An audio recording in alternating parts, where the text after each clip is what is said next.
السلام عليكم ورحمة الله وبركاته. وعليكم السلام ورحمة الله وبركاته.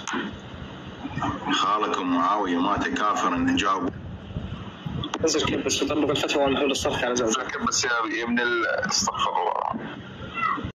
تفضل. راجعونية شاردين من خالكم معاوية الباقي. ابقى يلا ابقى تقدر من المعاشرة صعب. لا تقطع النت. استاذ يزيد اذا تسمح لي باقل من دقيقه، خالك معاويه مات كافرا على غير الاسلام بحسب شيوخ البخاري. لا اعطيني دليل واحد، روايه واحده من البخاري تجيبه يا اخي. لا يوجد، يقول كلمه وينزل. السلام عليكم، اريد احاورك في خالك معاويه. اريد احاورك معاويه مات كافرا على غير الاسلام. يا اخوي الخبث هذا ولا تمشي ورا